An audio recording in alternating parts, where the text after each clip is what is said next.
Bonjour mes chers amis, moi c'est Massawa.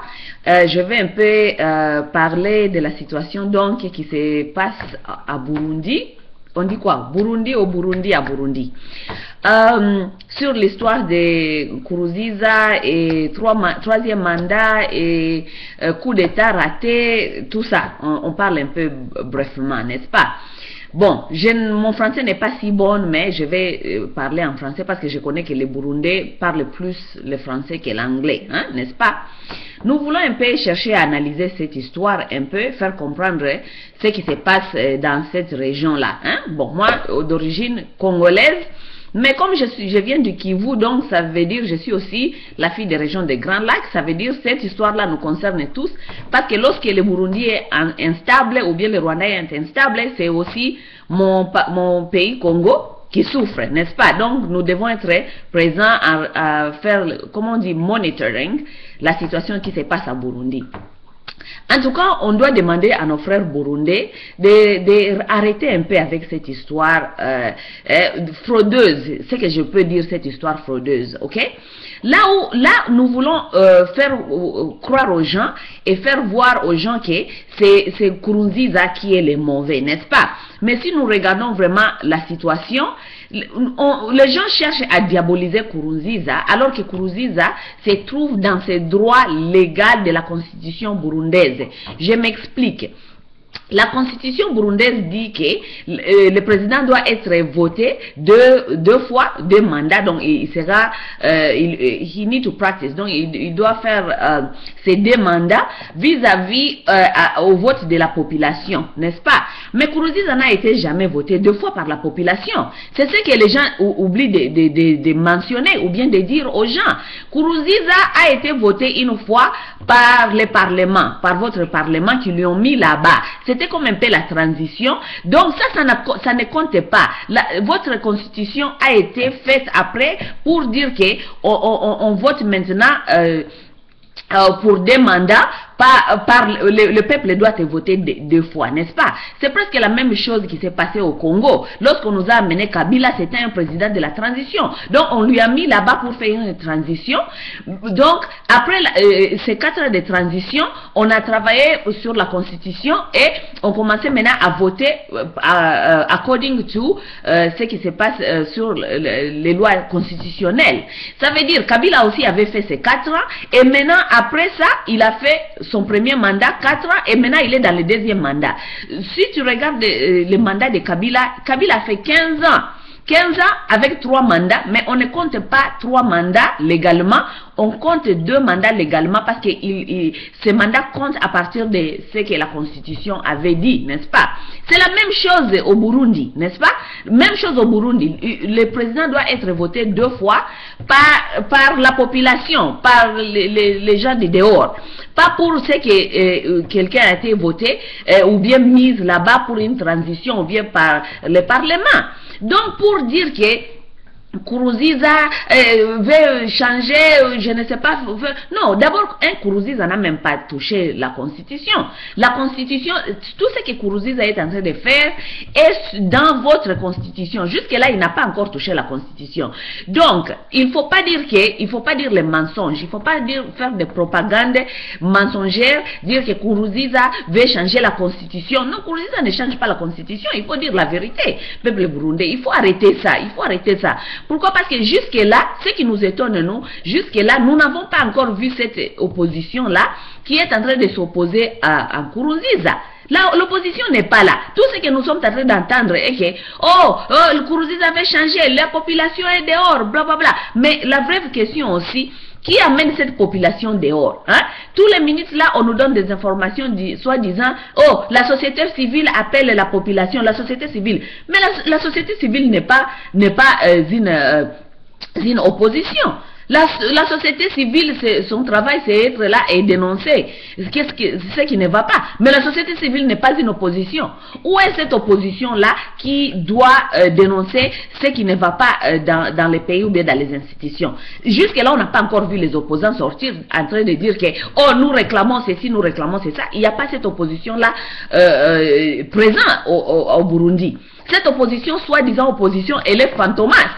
On ne la voit pas. Mais qui est derrière ces gens-là qui sont en train de faire, de réclamer leurs droits? Nous devons voir cette histoire.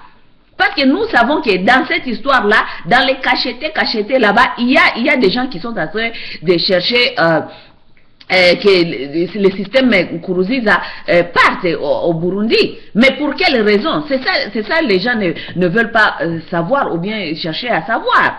Hein?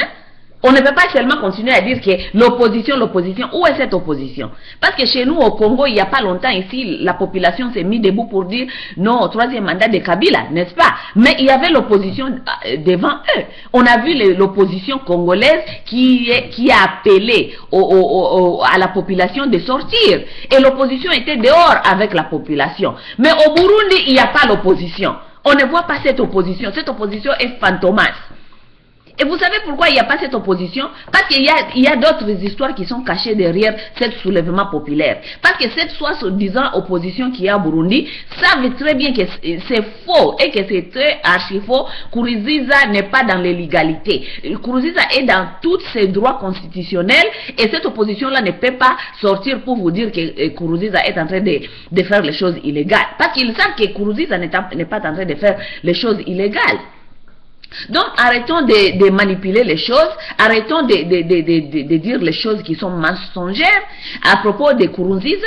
Si Nkurunziza n'est pas un bon leader, ce n'est pas à moi de juger ça parce que moi je ne suis pas burundaise, n'est-ce pas? Mais c'est à vous les Burundais de chercher comment les battre aux élections qui vont venir, comme les Sénégalais ont fait avec Wade, n'est-ce pas? Parce que Nkurunziza, c'est un citoyen, bon leader ou pas un bon leader, il est encore, il est le fils du pays. Ça veut dire lui aussi il doit jouir de ses droits constitutionnels. Ne croyez pas que c'est vous seulement, si vous ne voulez pas de Nkurunziza, on ne veut pas de lui, c'est vous seulement qui doivent jouir de votre droit constitutionnel. Non, Nkurunziza aussi doit jouir de ses droits constitutionnels. S'il veut retourner faire d'autres mandats, donc la constitution lui permet de le faire, il n'a qu'à venir le faire. Mais c'est au Burundi de faire un bloc dans l'opposition pour les barrer à ne pas passer aux élections encore.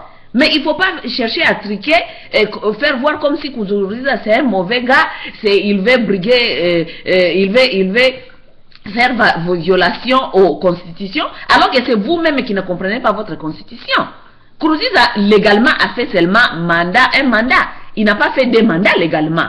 Pourquoi vous voulez le faire diaboliser comme ça alors que vous savez que c'est la vérité? Hein? C'est ce que j'ai dit au peuple africain tous les jours. Au lieu de passer le temps de lire vos constitutions, savoir vos droits, vous passez votre temps à lire les Bibles et ne pas savoir vos constitutions et vos droits. Et maintenant, c'est à qui la faute? Ce n'est pas à la faute à Nkurunziza que vous ne comprenez pas votre constitution, c'est votre faute vous-même. Vous ne comprenez pas votre constitution, vous voulez sortir, demander vos droits. Oh, nous demandons nos droits, nous demandons. Quel droit vous demandez? Parce que Nkurunziza aussi a ses droits. Parce que cette constitution-là même lui donne ses droits à lui.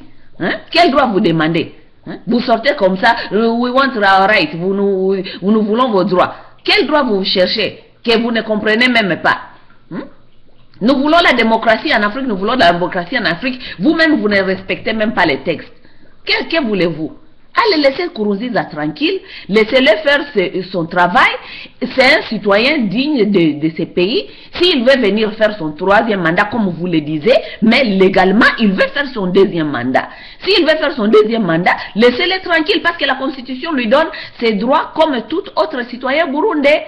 Et c'est à vous maintenant de décider si vous ne voulez pas que Nkurunziza revienne, si ce n'est pas un bon leader, allez chercher donc comment l'opposition va faire un bloc pour bloquer Nkurunziza. Mais il faut nous arrêter avec ces histoires-là de l'opposition fantomasse qu'on ne voit pas, on ne connaît pas, et c'est la société civile qui appelle maintenant les gens dans les rues. Ça, c'est quelle démocratie ça? La société, depuis quand la société civile fait le travail d'appeler les gens tout le temps dans les rues? Ça, c'est le travail de l'opposition. Où est cette opposition-là? L'opposition fantomasse burundaise qu'on ne voit pas. Il ne faut pas blaguer avec nous, nous savons très bien ce qui est derrière cette histoire. Et nous ne devons jamais ignorer qu'encore dans cette région, ce n'est pas nous qui le disent. Il ne faut pas qu'on se fait semblant de ne pas le savoir. Dans cette région-là, il y a encore cette histoire de Hutu-Tutsi. Tout le monde veut être leader de l'autre. Nous ne voulons pas faire semblant. Derrière cette histoire de Burundi, nous n'allons pas être naïfs, dire que Kagame et Museveni aussi ne sont pas derrière cette histoire. Ah, qu'on se dise la vérité. Parce que l'opposition est fantomasse. Où est l'opposition? Hein? C'est toujours Rwanda qui dit, qui commence à faire des déclarations politiques dans les médias. We are telling you Burundi, we are telling you Burundi. Vous êtes qui pour dire quoi au Burundi? Hein? Est-ce que vous pouvez dire, vous pouvez faire morale au Burundais? Est-ce que le Rwanda peut faire une morale au Burundi? Arrêtez-nous avec ces bêtises-là. On en a marre. Vous, peuple burundais, retournez dans vos maisons, arrêtez cette histoire de bêtises, parce que Nkurunziza n'est pas dans l'illégalité. Si vous ne comprenez pas, prenez un pause, allez lire d'abord cette constitution et vous allez comprendre que Nkurunziza n'est pas en train de faire les choses illégales. Il ne faut pas aussi dire que je suis venu ici pour faire l'avocat de Nkurunziza. Je suis en train de faire l'avocat de la constitution. La constitution est là, vous voulez la démocratie, mais vous-même, vous ne voulez pas respecter les textes démocratiques. Non, Nkurunziza, bon président ou pas, il est dans ses droits, comme tout fils du pays. Donc arrêtez-nous avec vos blablabla, nous déclarons nos droits, vous déclarez vos droits, vous ne connaissez même pas la Constitution. Qu'est-ce que la Constitution dit? Hein? Arrêtez-nous ça, arrêtez-nous. Hein? Parquez vos histoires là, vous êtes en train de faire des marches, je ne sais pas quoi.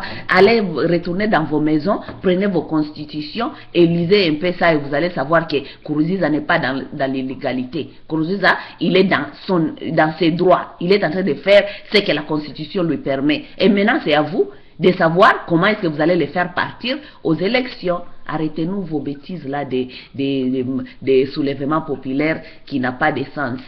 Hein, avec beaucoup d'États qui a été fait avorter là-bas parce que tout ça, ça n'a pas de sens. Allez, rentrez dans les maisons là, allez lire vos constitutions.